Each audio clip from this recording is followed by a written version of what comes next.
جس کے لیے فرمایا ایک حدیث میں کہ جو 7 قسم کے انسان ہیں جن کو اللہ قیامت کے دن خاص اپنے عرش کے سائے تلے جگہ دے گا، ان میں سے ایک وہ بھی ہے رجل ذکر اللہ خالیا ففاضت عیناہ، تخلیے میں، علیحدگی میں، خاموشی سے جب وہ بیٹھا ہوا تھا اس نے اللہ کو یاد کیا اور اللہ کی محبت اور اللہ کی خشیت سے اس کی آنکھوں سے آنسو بہنے لگے۔ یہ اللہ کا ہجر ہے، یہ جو زندگی ہے یہ اللہ سے ہمارے ایک ہجر کا ذریعہ ہے، پردہ پڑا ہوا ہے ہمارے اور رب کے درمیان، غیب کا پردہ پڑا ہوا ہے۔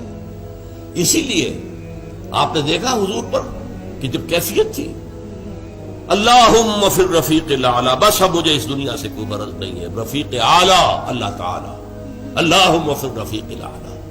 اب تو بس یہ جو بھی، حالانکہ حضور کے لیے تو اس دنیاوی زندگی میں بھی حضوری ہی حضوری تھی۔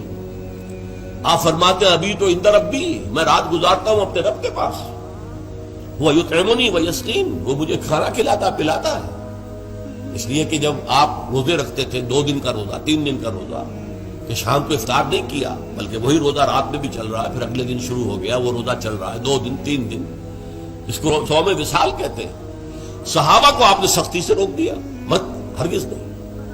جب انہوں نے کہا حضور آپ کرتے ہیں، آپ ہمیں کیوں روک رہے ہیں؟ فرمایا ایکم مثلی، تم میں سے کون ہے مجھ جیسا؟ ابھی تو عند ربی، میں تو اپنے رب کے پاس رات گزارتا ہوں، وہ یطعمنی ویسقین، وہ مجھے کھانا کھلاتا ہے پلاتا ہے۔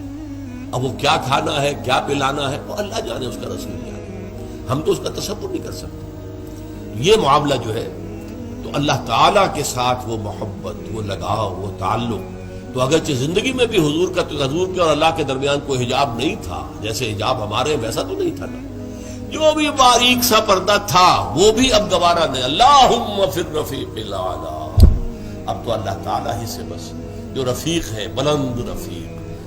اسی لیے کہا اقبال نے نشان مرد مومن باتو گویم جو مر گائے تبسم بر لبے اوست۔ مرد مومن کی نشانی یہی ہے کہ جب موت آتا ہے اس کے چہرے پر تبسم۔